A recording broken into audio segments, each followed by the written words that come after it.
Assalamualaikum warahmatullahi wabarakatuh. Perkenalkan, nama saya Wiwi Puspitasari dari Ahli Kredit Kebidanan Universitas Kusuma Surakarta, Angkatan 5. Di sini saya akan melakukan ujian OSKE yang berjudul Pendidikan Kesehatan tentang Perawatan Bayi Baru Lahir.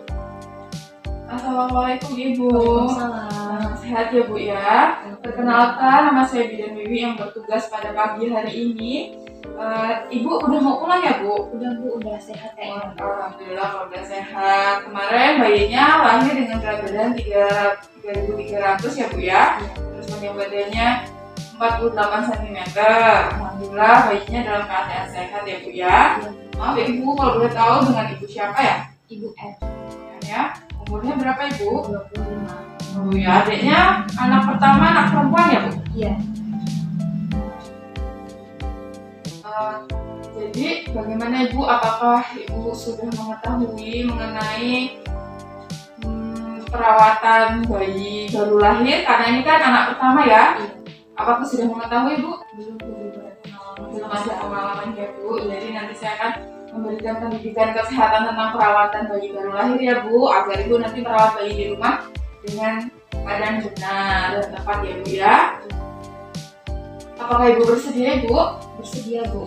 Ya, baik, kalau begitu saya akan mencuci tangan terlebih dahulu ya Bu. Permisi Bu. Cuci tangan terlebih dahulu dengan 6 langkah berurutan.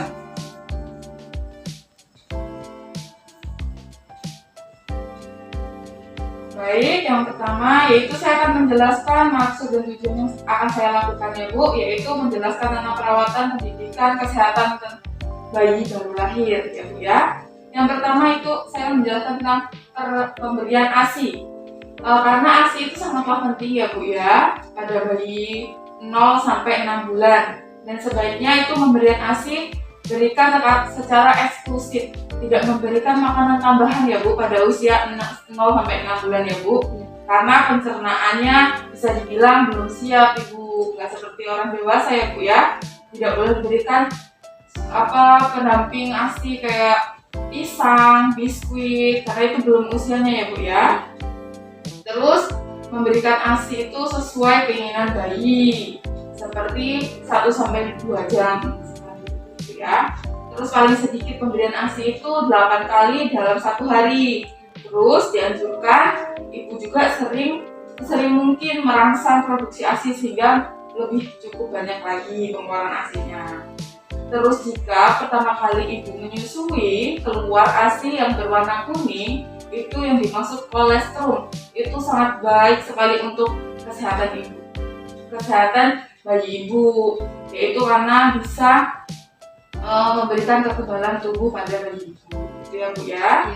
Terus selanjutnya nanti saya akan menjelaskan cara menjaga kebersihan dan kehangatan bayi Ibu, yaitu kontak antara bayi dan Ibu, kulit bayi dan kulit Ibu, seperti menggendong bayi Ibu saat menyusui atau melonin sebelum tidur, gitu ya Bu ya. Terus pastikan bayi diletakkan dalam tempat yang kering dan hangat, gitu ya Bu. Terus memakaikan pakaian bayi itu yang hangat, kering, bersih. Terus sebaiknya perlu diberikan penutup kepala agar lebih nyaman lagi. Terus sarung tangan agar nanti tidak menyakar-nyakar atau kulit mukanya, seperti itu ya Bu ya. Terus memakaikan popok atau selimut yang diperlukan saja, tidak berlebihan, seperti itu ya Bu ya.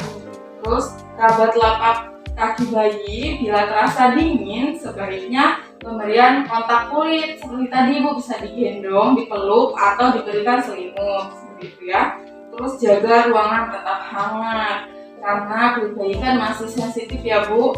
Jika terlalu dingin nanti takut diakibatkan terkena hipotermi, gitu ya. Terus saya akan menjelaskan tentang posisi tidur.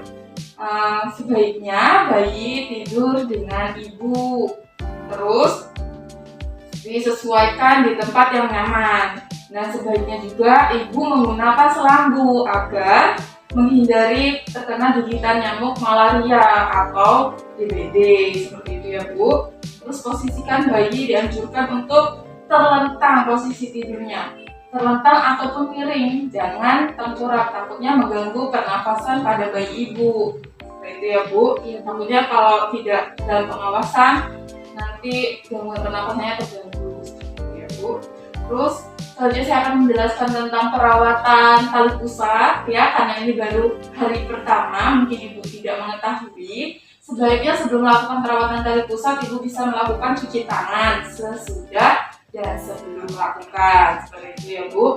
Terus jangan membungkus tali pusat menggunakan kain yang kotor atau dioleskan cairan-cairan tertentu seperti bedak ataupun yang lainnya, takutnya nanti terjadi infeksi pada tali pusat ya Bu. Terus lipat ujung bagian popok, takutnya nanti mengenai tali pusat dan itu mengakibatkan infeksi ya Bu ya. Terus lupa, tali pusat harusnya dijaga secara keadaan kering dan bersih seperti itu ya Bu ya. Pokoknya harus keadaan bersih dan kering, takutnya nanti terjadi infeksi juga. Sampai tali pusat itu terlepas sendiri, jangan dilepas ditarik itu Bu ya Bu ya. Jika tali pusat bersih dalam keadaan kotor, sebaiknya dibersihkan dengan air DDT atau air hangat saja. Setelah dibersihkan dengan air hangat, sebaiknya Ibu mengeringkan kembali karena tali pusat itu harus dalam keadaan kering dan bersih, seperti ya. Terus perhatikan jika tali pusat anak Ibu terjadi infeksi seperti keluarnya nanah, berbau busuk, tampak kemerahan pada bagian tali pusatnya, sebaiknya Ibu bawa adik bayinya ke fasilitas kesehatan terdekat, seperti ya Bu ya.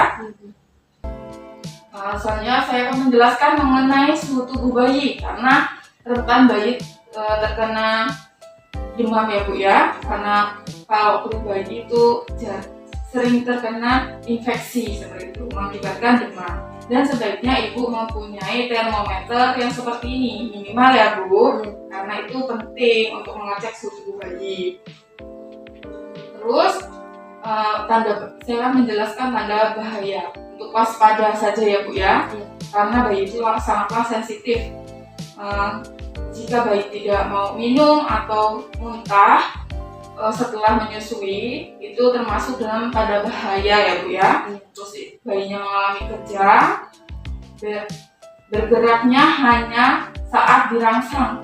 Jika tidak dirangsang, bayinya tidak bergerak. Itu takutnya nanti ada kelainan otot ya Bu pada bayinya. Terus pernafasan yang terlalu cepat, lebih dari 60 kali per menit, itu tidak baik. Dan pernafasan lambat, 30 kurang dari 30 kali per menit. Sedangkan pernafasan yang normal itu 30 sampai 60 kali per menit ya Bu ya.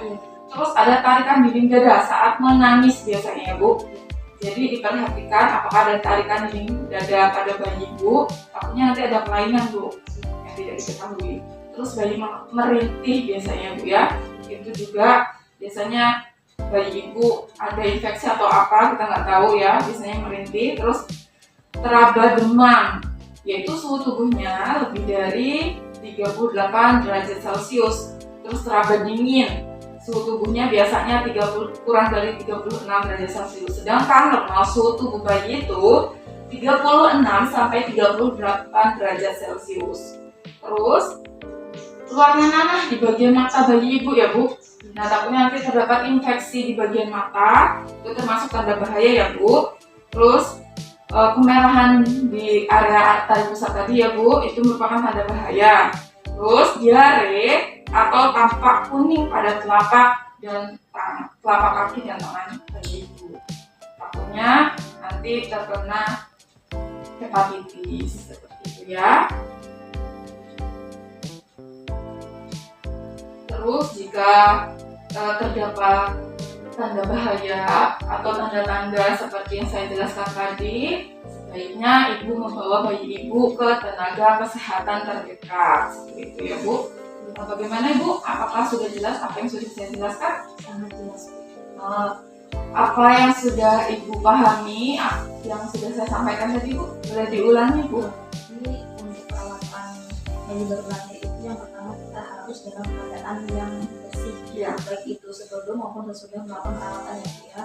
Terus harus menjaga tali pusat bayi dalam keadaan kering dan juga bersih, menggunakan pakaian yang hangat, bersih dan juga kering juga untuk memakaikan ke badan bayinya.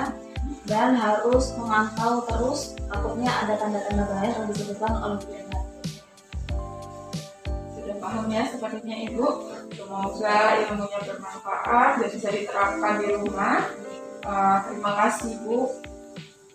Terima kasih Bu. Terima kasih. Baik, itu saja yang bisa saya sampaikan. Kurang lebihnya saya mohon maaf. Wassalamualaikum warahmatullahi wabarakatuh. Itu selanjutnya saya akan melakukan dokumentasi.